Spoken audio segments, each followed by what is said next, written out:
Maharashtra electronics corporation प्रस्तुत म्हणून मला बोलावं लागतं. दररोज घडणाऱ्या घटनांवर चपखल भाष्य करणारा विशेष कार्यक्रम म्हणून मला बोलावं लागतं. नमस्कार, मी संदीप चव्हाण. सिटी नाऊच्या म्हणून मला बोलावं लागतं मध्ये आपलं स्वागत. आणि आजचा विषय, अजितदादा कुठं आहात, भिडेंना उचला आणि आत टाका. आपण पाहतोय गेली 2-3 दिवस या मनोहर भिडेंनी अक्षरशः उच्छाद मांडला. संपूर्ण महाराष्ट्रात सोशल मीडिया पहा, प्रसारमाध्यम पहा, टीव्ही पहा, जिथं जाल तिथं संभाजी भिडे म्हणजेच मनोहर भिडे म्हणजेच मनोहर कुलकर्णी या व्यक्तीविषयी अक्षरशः सर्वसामान्य नागरिकांपासून ते अगदी उच्च स्तरापर्यंतचा प्रत्येक जण निषेध करत सुटला. याच्या मागचं कारण हेच की भिडेंनी जी मध्ये गरळ ओकली आहे, मग महात्मा गांधींविरुद्ध असेल किंवा आत्ता महात्मा फुलेंविरुद्ध असेल किंवा त्यानंतर राजा राम मोहन रॉय यांच्या विरुद्ध असेल किंवा साईबाबांविरुद्ध असेल, या प्रत्येक गोष्टीमध्ये जर आत्ता आपण पाहिलं तर मनोहर भिडे ही मनोहर कुलकर्णी नावाची व्यक्ती आपल्या डोक्यातले किडे फक्त सोडत सुटली आहे. आणि ते किडे जसजसे वळवळ वळवळ करत बाहेर येत आहेत त्यानुसार तुम्हा आम्हाला त्यावर प्रतिक्रिया द्यावीशी वाटते. अगदी सामान्यातला सामान्य माणूस सुद्धा या मनोहर भिडेचं डोकं ठिकाणावर आहे का असा प्रश्न केल्याशिवाय आता राहत नाहीये. कारण की आपल्याला सगळ्यांना माहिती आहे ही सुरुवात काही आजपासून नाहीये, गेली अनेक दिवसांपासून हे सगळं सुरूच आहे. याच्या आधी देखील त्यांनी महापुरुषांविरुद्ध गरळ ओकली होती, मनोहर भिडे बरळले होते. पण प्रत्येक वेळी नेहमी सॉफ्ट कॉर्नर दाखवून या भाजप सरकारनं मनोहर भिडेंना वाचवण्याचा प्रयत्न केला. काही दिवसांपूर्वीच तिरंग्याबद्दल ते बोलले होते, त्यांना तिरंगा मान्य नाही, त्यांना 15 ऑगस्ट हा स्वातंत्र्य दिन मान्य नाही, तरी सुद्धा त्यांना कोणतीही त्यांच्यावर कारवाई केली गेली नाही. नंतर एका महिला पत्रकाराला तू आधी टिकली लाव मग मी तुझ्याशी बोलेन असं म्हटलं गेलं, तरी देखील त्यांच्यावर कोणतीही कारवाई केली गेली नाही किंवा भाजप प्रणित सरकारकडून कोणत्याही प्रकारची तंबी किंवा सूचना दिली गेली नाही. यानंतर बरेचसे प्रकार, म्हणजे मनोहर भिडेंनी वाक्य बोलायची, त्याचा विरोध करायचा, त्यांचा निषेध करायचा, पण सरकारने मात्र काही करायचं नाही.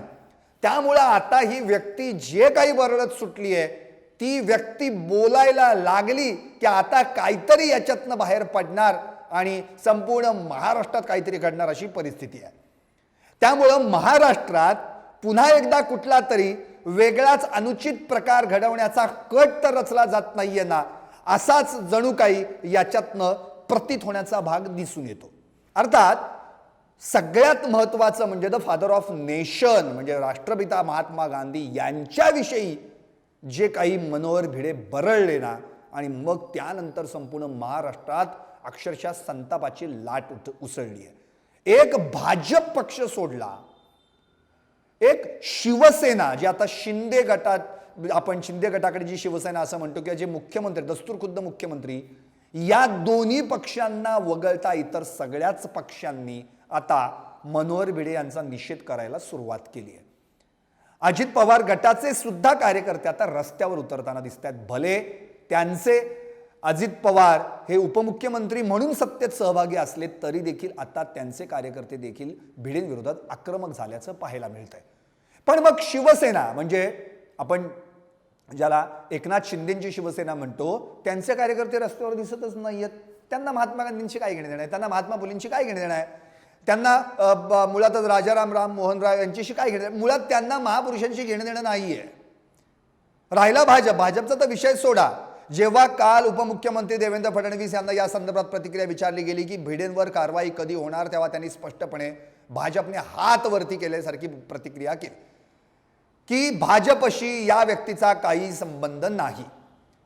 अरे हो, भाजपशी काही संबंध नाही हे मान्य आहे. अरे पण आपल्या देशाचे राष्ट्रपिता महात्मा गांधी यांच्याविषयी ते जे काही अपशब्द बोललेत त्याच्यावर कारवाई करणं, याच्याशी तरी तुमचा संबंध येतो का नाही? राज्यामध्ये जे काही आता विष पेरलं जात आहे त्या संदर्भात कारवाई करणं, याच्याशी तुमचा संबंध येतो का नाही? का फक्त आमच्या पक्षाशी संबंधित नाही म्हणून त्या व्यक्तीवर कारवाईच करायची नाही? असा काही संबंध आहे का? म्हणजे मुळात काय बोलतोय आपण याची तरी भूमिका तपासायला पाहिजे. आणि मग लगेच त्यांनी तिथे टूम काढली. मग तुम्ही राहुल गांधी कसे सावरकरांविरुद्ध बोलले, आम्ही जसं सावरकरांविरुद्ध बोललं खपून घेतलं जाणार नाही, तसंच महात्मा गांधींबद्दल बोललेलं देखील खपून घेतलं जाणार. नुसतं खपून घेतलं जाणार नाही, खपून घेतलं जाणार नाही एवढं बोलून कसं चालेल? त्याच्यावर काहीतरी कारवाई करणं गरजेचं आहे ना.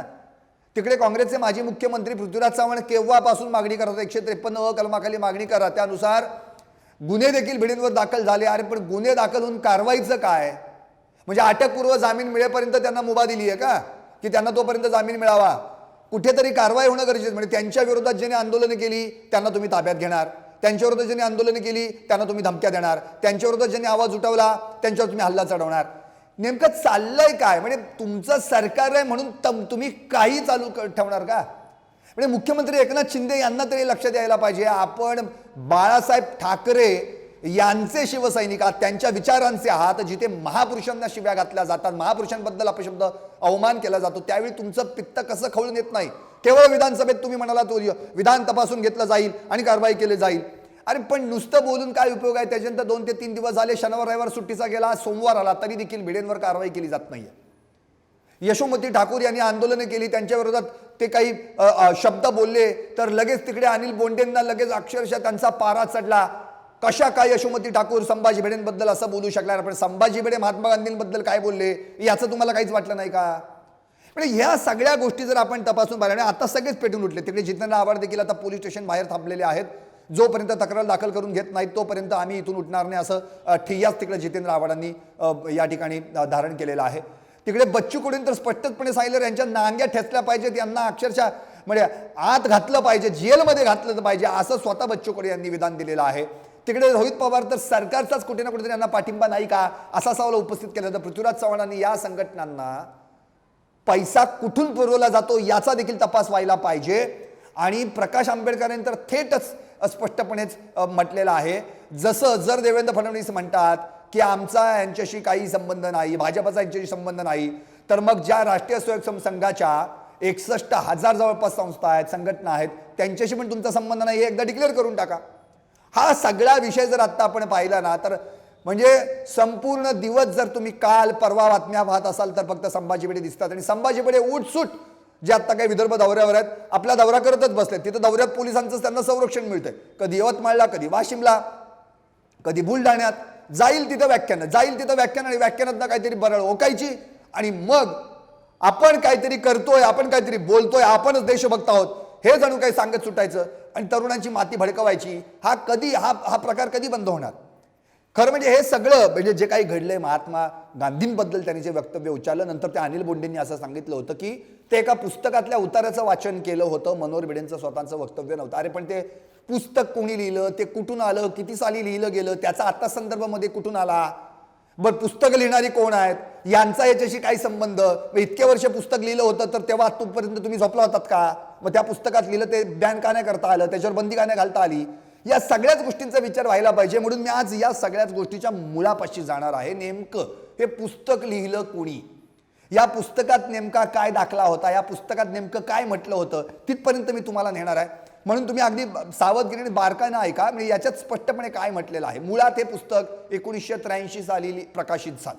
या पुस्तकाचे लेखक आहेत ए घोष, आणि या पुस्तकाचं नाव आहे द कुरान अँड द काफिर, इस्लाम अँड द इन्फिडल. म्हणजे याच्यामध्ये स्पष्ट म्हणजे क्लिअरच केलेलं आहे, कुराण आणि काफिर आणि इस्लाम आणि अविश्वासू म्हणजे इन्फिडल.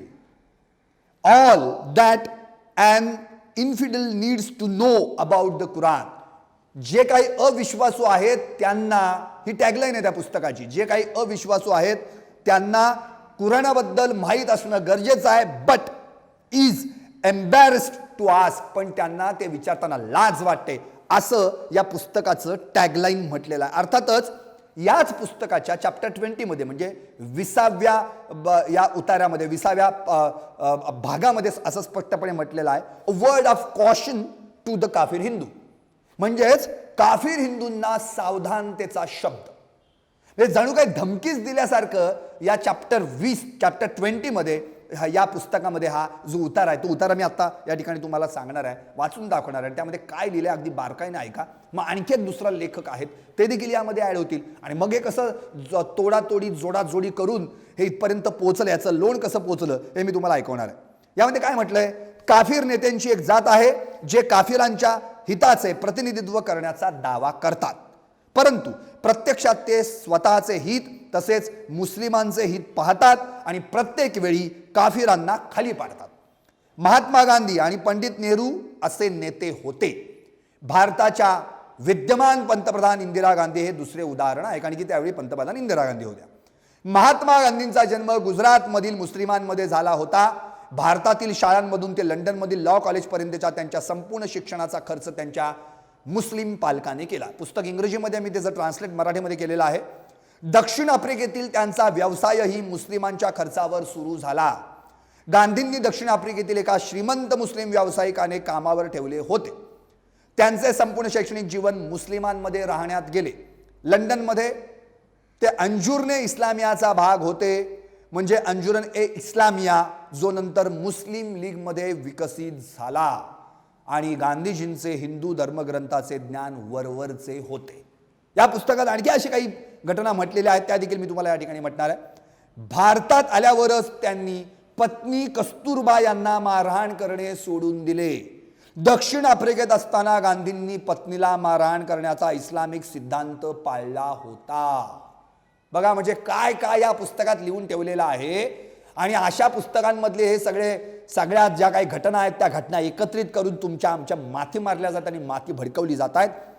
हिंदूंनी खोटे नेते निवडणे टाळले पाहिजे. जे नेते त्यांच्या राजकीय पदाचा वापर करून स्वतःच्या वैशिष्ट्यपूर्णतेची जाहिरात करतात ते चांगले नेते नसतात. मोरारजी देसाई, आता मोरारजी देसाईवर घसरलेले आहेत हे लेखक, हे असेच एक नेते होते ज्यांनी भारताचे पंतप्रधान होताच आपल्या मूत्र उपचाराची जाहिरात केली. तोपर्यंत त्यांनी कधीच त्याचा उल्लेख केला नव्हता. युरिन थेरपीशी पंतप्रधान पदाचा काय संबंध? काहींना असे वाटते की गांधी, नेहरू आणि देसाई लोकांकडून मान्यता मिळावी म्हणून असे लज्जास्पद वागले. आता या पुस्तकामध्ये एक तळटीप आहे, फुटनोट आपण ज्याला म्हणतो, आणि जे भिडेंनी वाचून दाखवलं किंवा भिडेंच्या त्या शिलेदाराने वाचून दाखवलं ना, ते या तळटीपेतला तो भाग होता. ती तळटीप काय होती त्याच्यावर हा सगळा वादंग निर्माण झाला. या पुस्तकातला तळटीप पुस्तक काय आहे? द कुरान अँड द काफिर, इस्लाम अँड द इन्फिडल. आणि याच्यामध्ये जो 20वा भाग आहे त्या 20व्या भागामध्ये एक तळटीप आहे. तळटीपमध्ये काय म्हटलंय? काही म्हणतात की, सम पीपल से, म्हणजे हे स्पष्ट आहे की लेखकाचं स्वतःचं मत नाही, त्यांनी सुद्धा ऐकून सांगोवांगी कुठेतरी ऐकलं आणि ते या पुस्तकात घुसडलं आणि ते पुस्तकातलं भिडेंनी या त्यांच्या सगळ्या जे कोण फॉलोअर्स आहेत त्यांच्या डोक्यात घुसडलं आणि तुमच्या आमच्यापर्यंत पोचवलं. काही म्हणतात की गांधींचे नैसर्गिक वडील गांधींच्या वडिलांचे मुस्लिम मालक होते. गांधींचे वडील एका मुस्लिम जमीनदाराकडे काम करायचे आणि कॅश बॉक्समधून पैसे चोरून ते पळून गेले होते. 3 वर्षांसाठी ते फरार होते आणि त्यांच्या पत्नीला मुस्लिम जबाबदाराने ताब्यात घेतले आणि त्यांच्या हॅरममध्ये ठेवले. त्यांचे वडील फरारी असताना याच काळात गांधींचा जन्म झाला. असे लोक आहेत जे असे ठामपणे सांगतात की गांधींचे वडील त्यांना भेटण्यासाठी त्या ठिकाणी येत होते आणि ते खरे पिता होते, परंतु ते फारच अशक्य आहे. आणि याच गोष्टीला याच मनोहर भिडेंनी तुमच्या आमच्यापर्यंत जोडून तोडून पोचवलं हे पुस्तक. ते आता या पुस्तकाशी आणखी एक लेखकाचा संबंध जोडलेला आहे, तो फार महत्वाचा आहे. त्या लेखकाचं नाव आहे के.एस. नारायणाचार्य. म्हणजे परवा घोष आणि के.एस. नारायणाचार्य या दोघांचा जो संदर्भ दिला गेला लेखकांचा, ते हे के.एस. नारायणाचार्य, जे 1933 साली जन्माला आले आणि नुकतंच 2021 म्हणजे 2 वर्षांपूर्वी त्यांचं निधन झालं. त्यांना कानडी पण भाषा येत होती, इंग्रजी पण, आणि अर्थात पुस्तक म्हणजे कानडी भाषेमध्ये त्यांनी एक पुस्तक लिहिलं 2014 मध्ये, हू रिअली किल्ड गांधी, आणि 2017 मध्ये याची इंग्लिश आवृत्ती आली होती. आणि याच प्रोफेसर के.एस. नारायणाचार्य यांचा संदर्भ देऊन वाय गांधी वॉज प्रो मुस्लिम यावर एक ट्विट व्हायरल झालं. म्हणजे गांधी हे मुस्लिम समर्थक का होते याचं उत्तर शोधण्याचा प्रयत्न या ट्विटमधून केला गेलेला आहे. आणि हे कुठपर्यंत पोहोचले ऐका. या ट्विटमध्ये काय म्हटलंय? Professor KS Narayanacharya has given some hints in this book. त्यांनी काही या ठिकाणी हिंट्स दिलेले आहेत या पुस्तकामध्ये. Everyone knows the Nehru and Indira belong to the Muslim community. सर्वांनाच माहिती आहे की नेहरू आणि इंदिरा गांधी हे मुस्लिम कम्युनिटीशी, मुस्लिम धर्माशी संबंधित होते. But Gandhiji's caste origin proposal is less known to the people. पण गांधीजींच्या जातीवाचक प्रस्तावाविषयी फार कमी जणांनाच माहिती आहे. Mohandas Gandhi was the son of Karamchand Gandhi's fourth wife. Karamchand Gandhi यांच्या चौथ्या पत्नीचे मोहनदास गांधी हे पुत्र होते. Putlibai originally belong to the Pranami sect. म्हणजे प्रणामी पंथाशी या पुतळीबाई संबंधित होत्या. This Pranami sect incorporates elements of both Muslim आणि हिंदू रिलिजन्स. म्हणजेच मुस्लिम आणि हिंदू समाजाशी या प्रणामी सेक्टचा संबंध असायचा. घोष बुक्स, आता ते A Ghosh, the Quran and the kafir also mentions Gandhiji's origin. या पुस्तकामध्ये सुद्धा गांधीजींचं मूळ शोधण्याचा प्रयत्न केला गेला. Gandhiji's father Karamchand worked under a Muslim landlord. Once he stole money from his landlord house and ran away. Then the Muslim landlord took Karamchand's fourth wife to his house and made her his wife. Karamchand was in hiding for 3 years. It was then that Mohandas was born. म्हणजे तुम्हाला आपल्याला परवा जे मनोहर भिडेंनी ज्या पुस्तकातला उतारा वाचून दाखवला तोच हा विषय आहे की मोहनदास गांधी म्हणजे महात्मा गांधी हे त्यांच्या वडिलांच्या चौथ्या पत्नीचे पुत्र होते. आणि त्यांनी जे त्या मुस्लिम जमीनदाराकडे कामाला होते त्यांच्या कॅश बॉक्समधून काही रक्कम पळवली आणि ते निघून गेले, फरार झाले. मग या मुस्लिम जमीनदाराने करमचंद गांधी यांची ती चौथी पत्नी जी आहे तिला पळवून आणलं आणि तिच्यासोबत पत्नीसारखे संबंध ठेवले आणि त्यांच्यापासून झालेला पुत्र म्हणजे मोहनदास करमचंद गांधी म्हणजे महात्मा गांधी. म्हणजे याच्यातनं यांना असं सांगायचं की महात्मा गांधी हे मुस्लिम होते, त्यांचे वडील मुस्लिम होते. त्यापुढे काय म्हटलं? Gandhiji was born and brought up among Gujarati Muslims. म्हणजे गांधीजी नंतर मुस्लिम लोकांसोबतच वाढले. All the expenses of his schooling till college London law college where taken care of by his Muslim parents. म्हणजे मुस्लिम पालकांनीच त्यांचा सगळा शैक्षणिक खर्च म्हणजे लंडन लॉ कॉलेजचा देखील खर्च केला. Those who set up their legal practice in South Africa are also Muslims. आणि ज्यांनी साऊथ आफ्रिकेमध्ये आपली वकिली चालवली, वकिली केली ते देखील मुस्लिमच होते. In London Gandhiji was a partner of the Anjuman e Islamia organisation. Gandhiji लंडनमधील अंजुमन ए इस्लामिया या संघटनेचे भागीदार होते, पार्टनर होते. Next is the Muslim League. तिचं परिवर्तन मुस्लिम लीगमध्ये झालं. So it is not surprising to note that Gandhiji had pro Muslim leanings. म्हणजे ते मुस्लिम समर्थकांना मानत होते किंवा मुस्लिमांचे समर्थक होते. हे आता म्हणण्या इतकी शंका उरलेली नाही.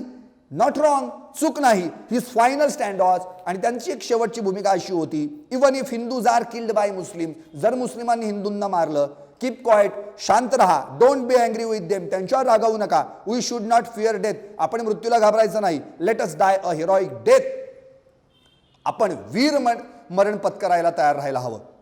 What does that mean? याचा अर्थ काय आहे? What should we say to do those who want Hindus tolerate this kind of stance? म्हणजे हिंदूंना असं छळलं जावं आणि हिंदूंनी हे सगळं सहन करावं असं या सगळ्या लोकांना वाटतंय का? At no point in the freedom struggle did Gandhiji take a pro Hindu stand. स्वातंत्र्य संग्रामाच्या वेळी देखील गांधीजींनी कधीही हिंदूंचं समर्थन केलं नाही. He went on speaking in fair of Muslims. ते कायम मुस्लिमांच्याच बाजूनी बोलत राहिले. नॉट ओनली दॅट, इतकंच नव्हे, whenever Hindus were killed, जेव्हा हिंदू मारले गेले तेव्हा दे नेव्हर अपोजिट, तेव्हा त्यांनी त्याला विरोध देखील केला नाही. असे हे सगळे उतारे या पुस्तकात आहेत आणि त्याबद्दलचे सगळं जे एकत्रीकरण आहे तोडमोड जोडतोड करून तुम्हाला ऐकवलं गेलं.